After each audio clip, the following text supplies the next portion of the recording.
오늘 본문부터 이제 사도 바울의 2차 선교 여정이 시작됩니다.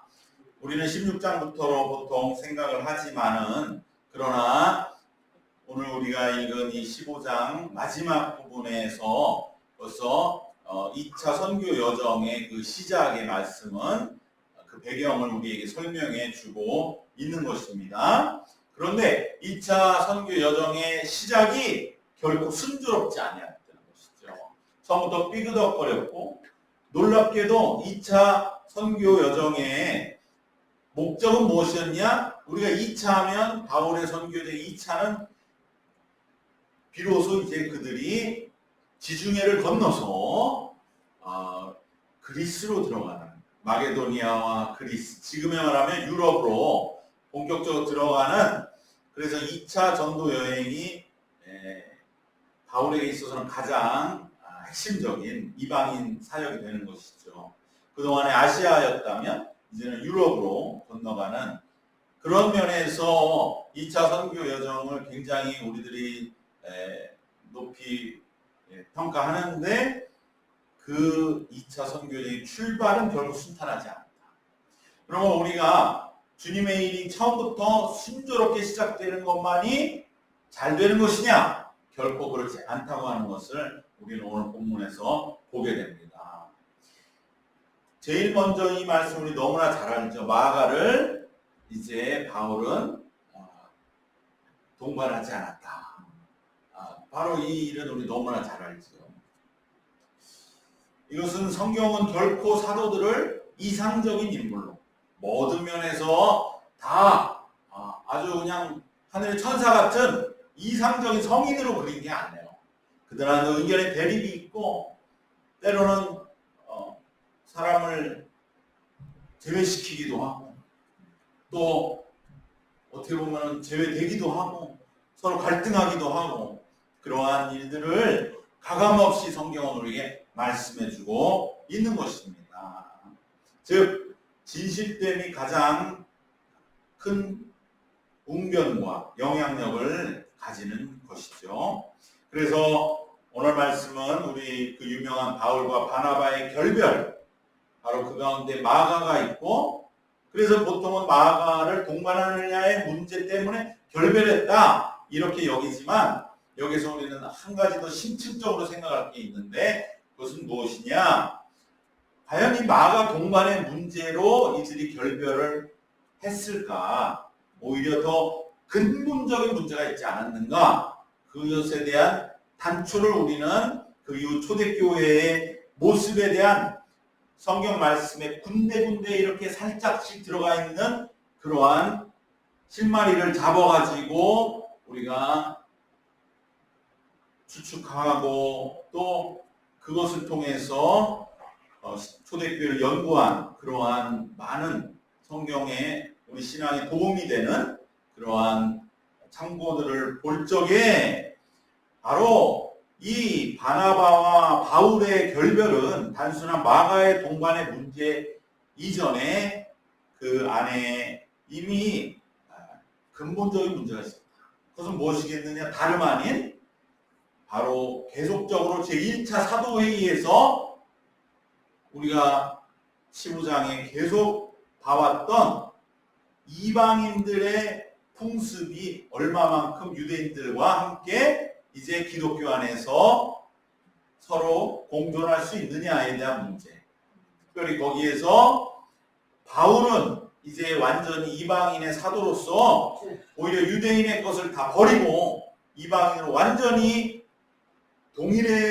동일한 그러한 문화를 받아들일 준비가 되어 있었지만 바나바는 아직은 그래도 유대인이라고 하는 풍습, 그것에 대한 그 일생 살아왔기 때문에 버리지 못하는 그러한 부분이 남아 있어서 그것이 동행해서 한 팀을 이루며 갈 때 사사건건 문제가 되면 그것이 안 그래도 선교를 위해 모든 걸 집중해야 되는데 그러한 문화적인 문제가 자꾸만 문제를 일으킬 때에 과연 그 선교팀이 힘을 발휘할 수 있겠는가라는 근본적인 문제가 있었다는 것이죠. 그것을 어디에 살펴볼 수 있느냐? 갈라디아 2장 11절에 13절에서 보면 이러한 사건이 기록되어 있습니다. 갈라디아 2장 11절 13절에 보면 게바가 베드로죠. 안디옥에 이르렀을 때 책망받은 일이 있기로 내가 그를 대면하여 책망하였노라. 그러니까 바울이 베드로를 책망한 일을 기록하고 있는데 여기 바나바가 나옵니다. 12절 12절에 야고보에게서 어떤 이들이 이르기 전에 게바가 이방인들과 함께 먹다가 그들이 오매 그 할례자들을 두려워하여 떠나 물러가매. 13절 남은 유대인들도 그와 같이 외식함으로 바나바도 그들의 외식에 유혹되었느니라. 그러니까 바나바도 그들의 외식에 유혹되었는데 그 외식은 무엇이었냐? 이방인들과 같이 공동 식사를 하다가 바로 안디옥에서는 그것이 자연스러웠는데 예루살렘에 예수님의 동생이었고 예루살렘 최고 지도자였던 예수님의 동생 야고보가 보낸 어떻게 보면 유대 아주 골수 유대인들의 풍습으로 여전히 율법적인 그러한 마음으로 완고했던 이들이 안디옥 교회를 순방하러 왔을 적에 그들 앞에서는 이방인들과 같이 식사하는 모습을 피하는 그 외식을 보고 바울은 이거를 굉장히 책망했다는 것이죠. 그래서 성공한 것 같아요. 보면은 결국은 이 사도행전 후반부부터 초대교회는 거의 바울이 책임지는 건 아니겠습니까?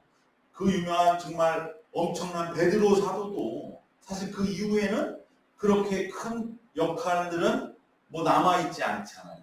베드로전후서 그거는 바울 서신의 13권 이거에 비하면 사실은 너무나 그렇잖아요. 13대 1이라고 우리가 그냥 단순하게만 생각해도 그건 그 힘은 어디냐? 바울의 이러한 단호한 단절한 게 결단하는 힘에서 나온 것이죠.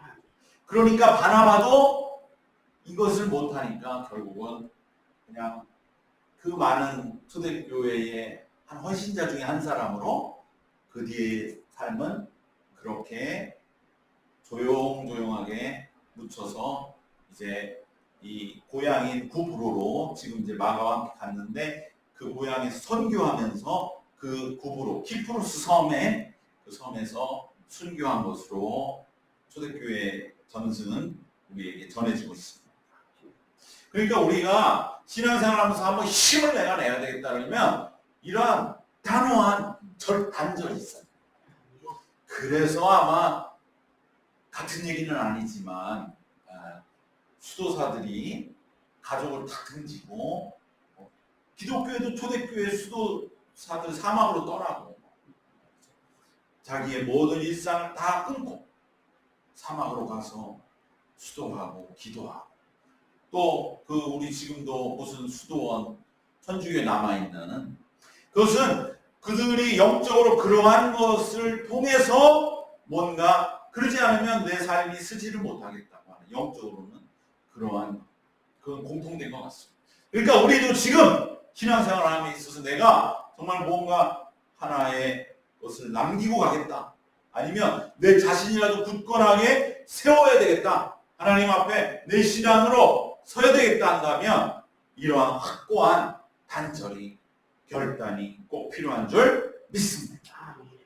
물론 우리 개신교는 이것을 삶에서 이루는 거죠. 보이지 않는 것에서 이루는 것입니다. 우리가 뭐 겉으로 보이는 옷도 막 다르게 입고 그냥 가족도 다 내려놓고 단절하고 수도로 들어가는 보이는 단절이 아니라 우리는 사는 건 똑같다 할지라도 보이지 않는 단절. 정말 내가 일상에 살면서도 언제나 예수 그리스도와 주님 앞에 이것만큼은 내가 분명하게 단절하고 나아가면 하나님 우리의 명예를 지켜주시는 줄 믿습니다. 하나님 아시거든요. 네가 나의 이걸 바쳤구나. 힘들고 어려운 길이지만 나에게 바쳤으니 내가 널 지켜주겠다. 그것이 하나님의 분명한 우리를 향한 뜻인 줄 믿습니다. 그것을 오늘 사도 바울은 우리에게 보여주고 있는 것입니다. 바울은 과감하게 이제 이방인의 선교 사역을 위해서 떠나는 이 길에 그러한 이방적인 것에 대한 여전히 꺼리낌을 가지고 있다고 한다면 어떻게 동고동락하고, 쉽게 말하면 우리가 뭘 먹는 것부터 걸리잖아요. 그러면 거기서 식사를 못하면 건강이 안 좋아지고, 그러다 보면 짐만 되고 어려운 것입니다. 저도 성지순례 갈 때 건강이 벌써 어떻게 된 영문인지 모르지만 벌써 마음이 좀 꺼림직하고, 그러면 식사도 그렇게 되다 보면 우리나라에 있을 때는 훨씬 더 피곤하게 새벽기도 열심히 하고, 거기 가면은 그냥 잘 거 다 자고 그랬는데도 피곤해지고 그게 되겠네. 여행도 그런데 선교의 여정에서는 안 되겠다. 바울은 이것을 결단하고, 인간적으로는 조금 뭔가 서운함이 있을지 모르지만은 이것을 결단을 내린 것입니다. 이처럼 우리가 이것은 두 가지를 말하는 것이죠. 우리에게 결단이 필요하다는 것과, 또 하나는 정말로 우리들이 하나의 선교팀을 이루어 나가기 위해서는 얼마나 많은 것, 사소한 그러한 문화와 정서에까지도 하나의 일치를 이루는 것이 필요한가. 이것이 참 중요하다. 오늘같이 뭐 먹고 올래 하면 옛날 같으면 그냥 주는 대로 먹었거든. 요새는 뭐 먹고 싶으면 너 뭐 먹고 싶으면 너는 뭐 먹고 싶고, 이런 것부터가 너무나 다양한 시대에 살고, 또 어떠한 의견들도 너무나 다르고, 좋아하는 건 다르고, 정치적인 의견도 다르고, 이렇게 되면 그러한 것에 너무 차단되거나 서로 얘기를 안 하려고 그럴 거 아닙니까? 아니면 그러한 것을 서로 간에 피곤하게 그런 것으로 실행이 하다 보면 정말로 힘을 발휘하고, 이 영적인 힘을 발휘하는 게 얼마나 어려운 거예요. 이건 보이지가 않으니까, 보이는 거는 돈 주면 다 해결된다. 건물 하나 짓고 싶다. 돈만 있어 보세요. 해결되죠. 그러나 영적인 재단을 쌓는다. 재단을 쌓는 것도, 하나님의 전을 쌓는 것도, 근데 이건 보이지가 않잖아요. 이걸 어떻게 할 수가 있겠습니까? 전할 수가 있겠습니까? 얼마나 이게 만만치가 않은 일인데, 이러한 일에 집중해서 함께 힘을 발휘하고 영향력을 미쳐서 복음을 사람들의 마음에 심고 그와 같은 일을 해야 되는데, 자꾸 이런 문화적이고 정서적인 일에 자꾸만 다른 목소리가 나오고 서로 간에 갈등이 되면 이러한 일들은 안 되는 것이죠. 그래서 교회에 꼭 필요한 것이 일치된 순종이 필요한 것이죠. 이것은 누가 명령하는 게 아니에요. 하나님의 뜻이므로 가자는 거지, 하나님의 뜻도 아닌데 내놓을 그런 뻔뻔한 인간은 아예 목표를 하지 말아야죠. 그것이 아니고 우리들은 정말로 하나의 팀으로 힘을 발휘하기 위해서 영적으로, 문화 정서적으로 일치를 이루는 것이 얼마나 중요한 것인가. 심지어 사도 바울은 1차 전도여행에서 어떤 일이 있었습니까? 루스드라에서는 돌에 맞아서 스데반과 같이 똑같은 순교 직전까지 갔던 그러한 목숨을 걸어야 하는 위기의 순간에 고난을 돌파해야 되는데 하나가 되지 못하고, 그 마음에 조금이라도 서로 간에 분열이 생기면 이 모든 것은 숲으로 돌아가기 때문에 사도 바울은 이 모든 것을 다 내려놓고 분명한 원칙으로 나가게 된 것입니다. 우리가 복음 전파를 위해 한 팀을 이룬다는 건 이처럼 생각과 문화와 의견이 일치해야 함을 우리 기억하고, 우리는 일심으로 한 믿음으로 한 교회를 이루어 나가야 할 줄 믿습니다. 이러한 의견의 대립 속에 바울의 단호한 조치는 인간적으로는 어쩌면 아픔을 주었을지 모르지만 이 결말은 놀라운 열매를 가져다 주었습니다. 2차 선교 여정은 사도 바울에게 가장 빛나는 선교라고도 해도 이런 표현은 그렇지만은 말할 수가 있습니다. 왜? 2차 선교 여행 때 바울이 나중에 서신을 보낸 주요한 교회들이 다 나오거든요. 빌립보, 또 고린도는 전후서까지 나오고요. 그 다음에 에베소가 참 중요한 당시에는 아시아의 로마 수도였거든요.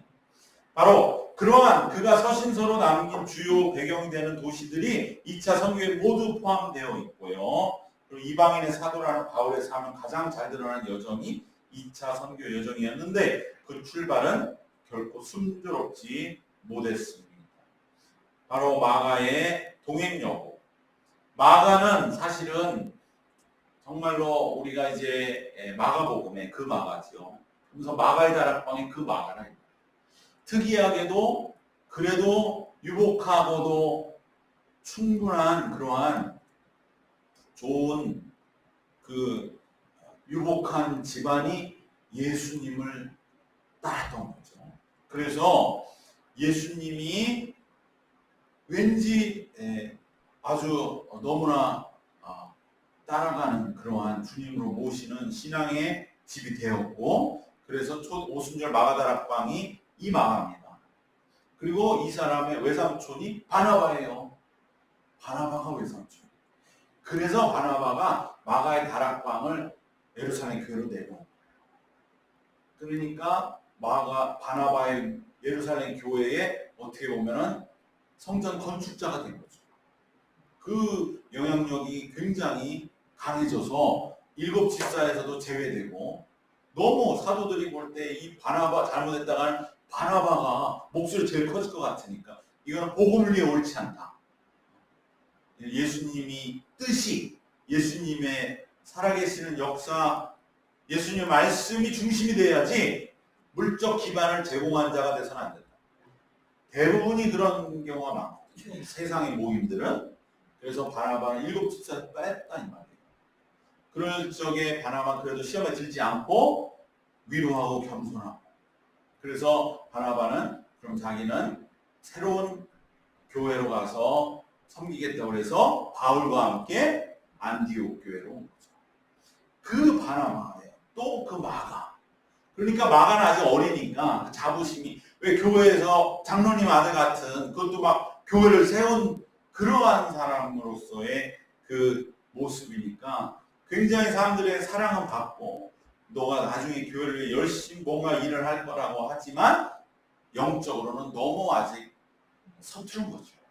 그래서 결국은 바울은 너가 갈 길은 이 길이 아니다 라고 생각하면서 이렇게 이야기를 했지만, 당시 초대교회에는 마가는 굉장히 환영받는 젊은 인재였던 것이죠.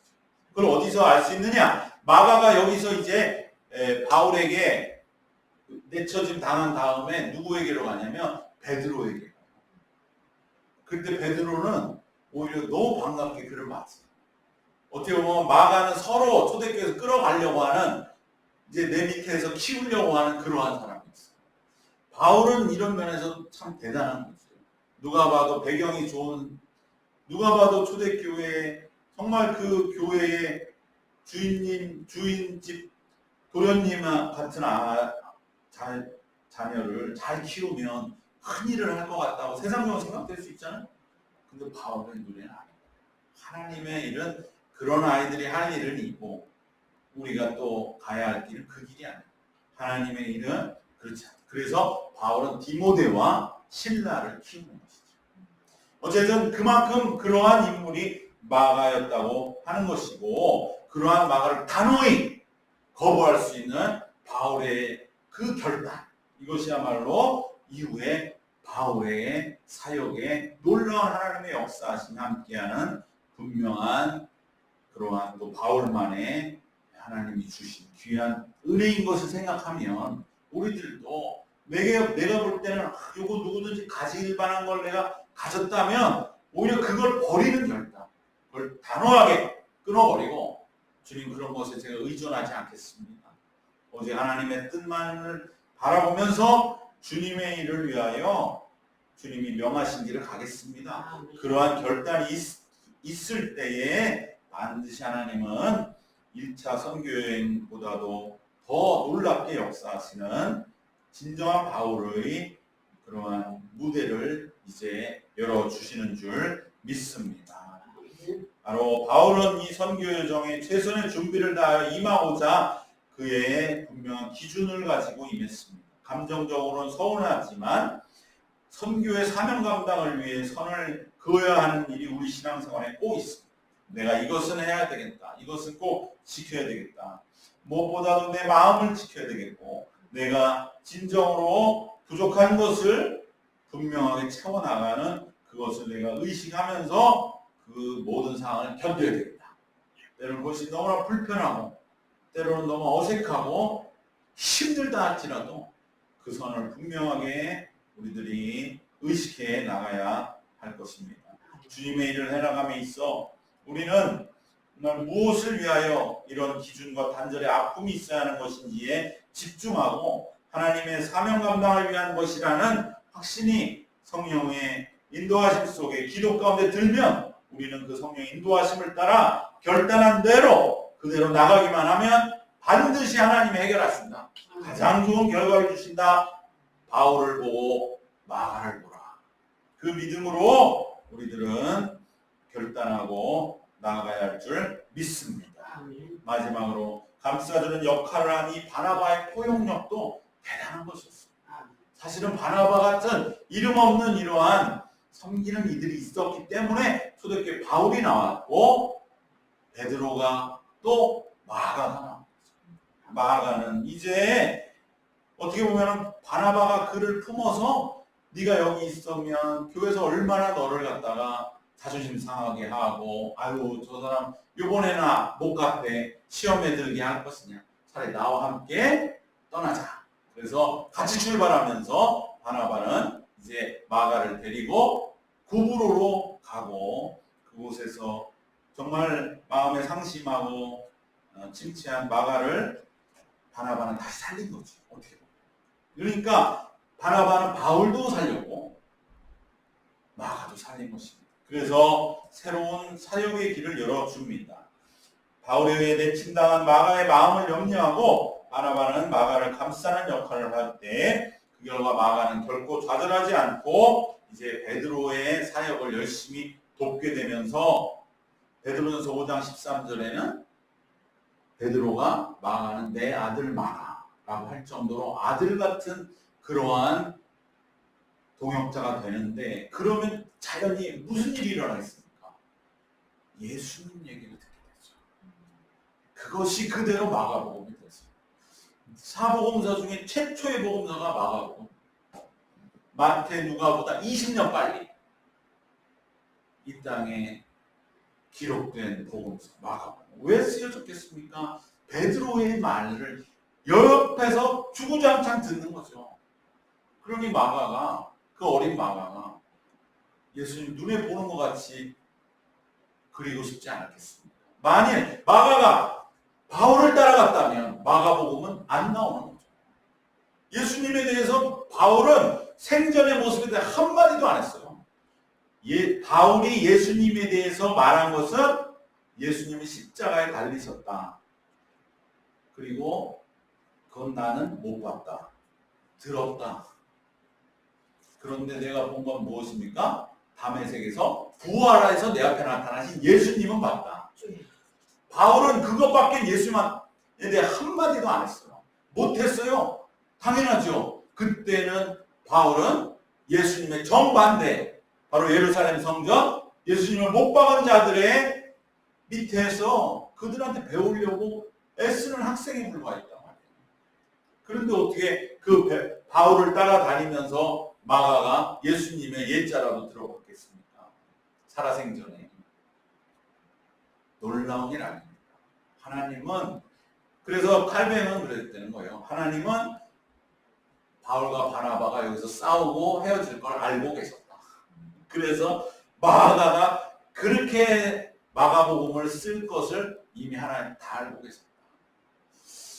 꼭 이런 식으로 좀 어떤 그냥 하나님의 지혜와 섭리, 지식에 경탄하고 막 이런 거 좋아하죠. 말씀으로 지식적인 장로교적인 신학인데 물론 뭐 그거는 은혜로우니까 그렇다 쳐도 우리는 이제 그거보다는 바울의 결단 그리고 한번 꺾인 마가일지라도 하나님은 그를 다시금 쓰셔서 그에게 마가복음이라고 하는 문서 사역, 그죠?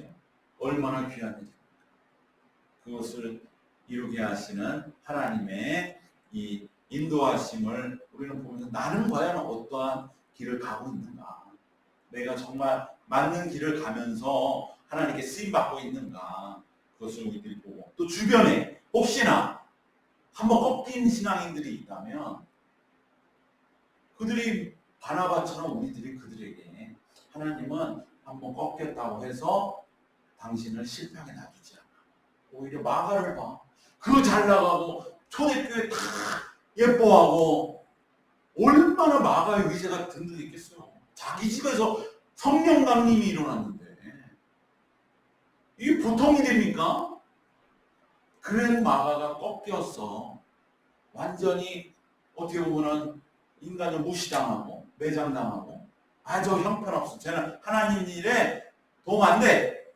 그랬을 때 마가가 얼마나 좌절했겠느냐. 당신도 예수님 믿다가 크게 실망하고 좌절했지만 그러나 그 후에 마가가 어떻게 된지 아느냐. 마가 복음을 남겼다. 아멘. 어떻게 보면은 부잣집 도련님은 그냥 책들 사이에서 꼼꼼하게 자기가 들은 그 은혜로운 말씀 기록한 그게 그의 몫인 걸 수 있다는 거예요. 그것을 깨닫게 된 거죠. 이러한 아픔이 있었기 때문에. 안 그러면 늘 선교하는 사람들 뒤에나 그냥 괜히 폼 잡으면서 다니면서 자기가 뒤 밀어준 걸로 박수나 받으려고 하는 그런 모습이 되지 않았으리라고 누가 장담합니까? 그러나 이런 그런 아픔이 있었기 때문에 그럼 나는 뭘 해야 되지?